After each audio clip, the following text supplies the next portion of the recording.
Welcome to Watercolour on Wednesday. My name is Janine Gallizia, and what I thought that we'd do today in this video is work on shadows, how light and shade create different kinds of shadows and how you can make your shadows more believable.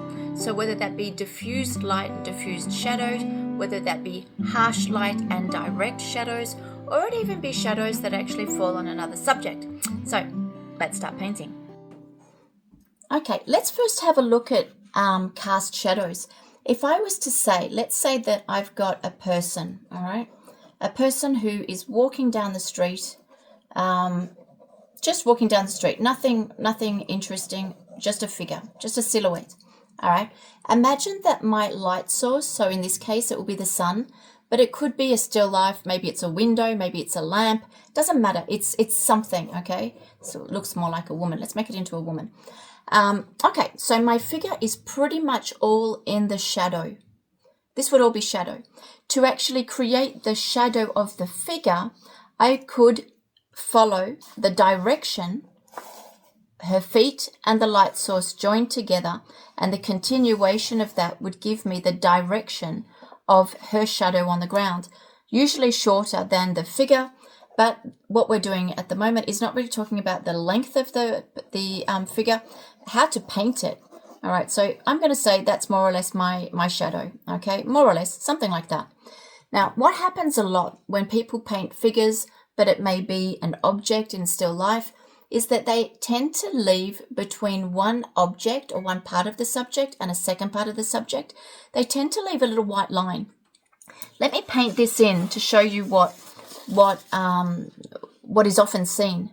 Okay, so this is again my sketchbook. It's not painting paper, but it's great to do exercises on. You don't need to use watercolor paper every single time you paint. Sometimes little sketchbooks are just fine. Now, what happens? Picking up some color, someone may say, you know what, this skirt or pants or whatever that the person's wearing, this is what happens. A lot of people do this, okay? Maybe you're one of these people, I'm not sure, where a little white line is left.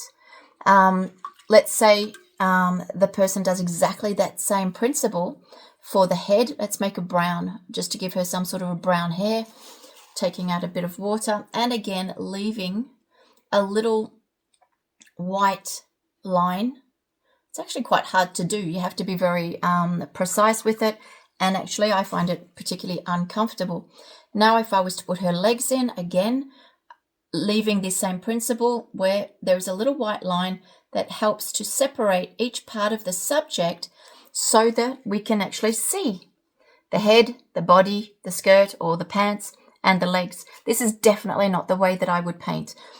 This can also be seen in the shadow where someone may say, all right, so this is the shadow and a little white line is left again.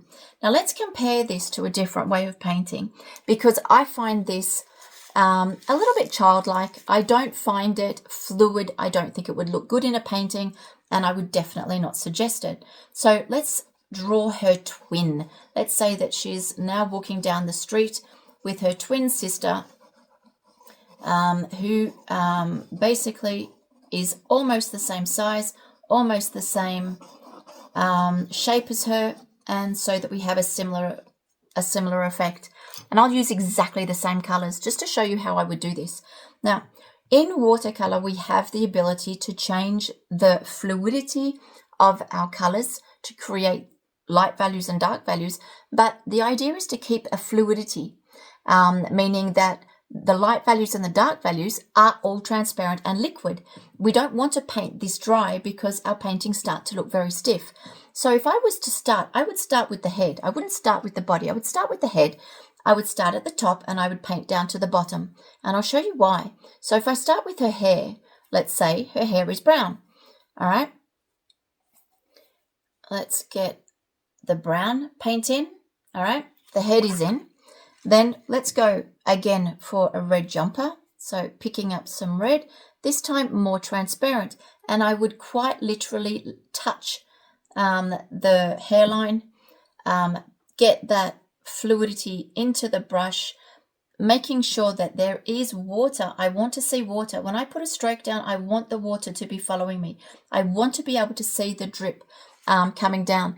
Know that my painting is on an angle of about 35 degrees, which is why the water runs down. If your painting is flat, that won't happen. Now, these runs I'm not worried about at all. I actually would prefer that the painting runs than having the painting stiff and everything cut into a precise little compartment. Then when I take the new color, this is the blue for the skirt, I would literally put it already in the red and bring the color down. All right.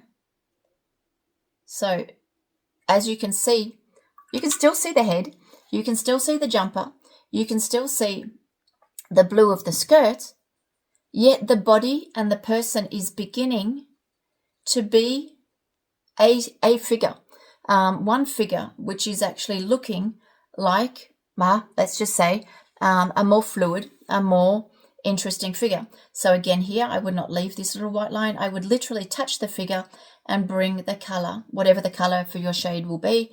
In this case, I've just used the same one that I've put for the legs. But in this case, I would treat this area a little bit differently from these ones. I would quite literally go back, dry the base of my brush, and pick up some similar color, just darker, because my figure doesn't look like it's standing. It doesn't look like it's weighted and positioned, let's say, on the paper in a way that I can feel the weight of the subject. So I would just darken, let me get this color, I would just darken the beginning of the shadow and the base of the legs just a little bit. Again, this is not watercolor paper, so it's a little bit streaky. And perhaps even more again, just getting that stronger little connecting point. As opposed to leaving it white, I would go darker, absolutely darker. And now it looks like she's standing. Not only that, we have a fluid figure that looks like it could very easily fit into a landscape, fit into a seascape, and look like it's part of this part of the scene. The figure is not chopped up into little pieces. Okay, now what if I said, let's have another example. This is a cast shadow. Cast shadows are brilliant because they give you that feeling of continuity, which you can create. Now, if I was, let's say, to do a window, let's say I was doing a window. It's exactly the same principle, all right? Let's say that I have a window, okay? This is because this Monday, we're going to be painting a window. So I'm literally giving you a little heads up of a way which we will be painting shadows in the subject that we're doing this week, okay? This is very rough and a very unbalanced drawing, but that doesn't matter, okay? Okay, so imagine this is my window. I'm going to want to create a little bit of depth to this window, otherwise it's just going to look flat. So I could create, let's say there's a little windowsill or a balcony. Let's even put a little balcony, a little, just not even a balcony, but just like a little, I don't know what that's called. It's like just a little bar across the window. But it could slightly be sticking out from the wall, all right? So if I was to do something like this, let's just throw it on the paper, okay? We can have a very simple background. Again, imagine that our light is coming from here. This is our light source. So the light source doesn't need to necessarily reflect on the wall. It can do, doesn't have to. But my light, let's just say that we are seeing it a little bit in the window and these raised parts of the wood that perhaps suggest a windowsill, a frame, something of the sort. Now, the actual window, if I do have relief here, meaning that these do stand out a little bit, I could come in here. Let's go a little bit bluer, not necessarily with a dark value, just with a light value, I would say, to start with, and just put in a little bit of window, not necessarily perfect, not necessarily all four corners, and just sort of throw a little bit of color in there. Again, you really don't want the 4 or the 3 windows that I've drawn to be painted in exactly the same way. Every little frame should have a different reflection. They could be a little bit different, and that would look nicer for the painting. So that's a light value. Let's keep going. Let's do the one down here. All right. Sort of mixing between my ultramarine and my burnt sienna here. But, you know, it's not really that's important. It's more the fact that it's a light value. That's what's actually more important here. So if I was putting these in and I've got this nice little window happening, then I could say, okay, but it still looks flat. So this is where we're going to use shadows. Shadows, in this case, let's say, falling down from the wall, and maybe a little bit of depth on the side of the wall, on the side of the glass, and on the underside of the glass. Now you can either do this straight away when it's wet, or you can actually do this when the paper's dry. You can actually wait and let the paper dry. So what I'll do is I'll just give it a second. I'll take off this extra water because these drops will make a watermark. So I'll take these drops off, particularly on drawing paper. And let's start giving a little bit of depth. So we're going to take that kitchen paper again, and what I want to do is I want to just create a darker value, still quite transparent, but I don't want too much water, and I want to just drop that in on my shadow sides. Okay, I'm doing this in a very messy way. It doesn't even need to be beautiful, but it's just to get a little bit of shade going on in here. Doing it a bit nicer and varied. I don't want it to be exactly the same again on every window. So while that's drying, what I might do is pick up a darker color. This is still about the shadows, okay? We're still just focusing on the shadows. And I want to get some depth in here. So the depth on the wall, make sure that it's transparent, because shadows are transparent. Shadows should not be opaque. Shadow would be coming down here, and I would ideally have a little bit lighter on the edge and a little bit darker right along the line. I can do that darker line in a minute, but this one down here is actually the one that I want to do. I want to have a little bit of a shadow coming under here. All right. And coming across on an angle. These lines are coming down on an angle to suggest the shadow on the wall. Now remember what I did with the person? Do you remember what I did with the feet, the shadow on the feet of the people? And how I said I'm just going to darken a little bit where the feet and their shadow touch, because it creates that feeling of weight and that makes that shadow become more believable. This needs to be done here as well. So whether it be a tree, whether it be just very shallow shadows, darkening the shadow where the shadow meets, or the shadow or the shade meets the subject, will create extra depth. And that's the reality.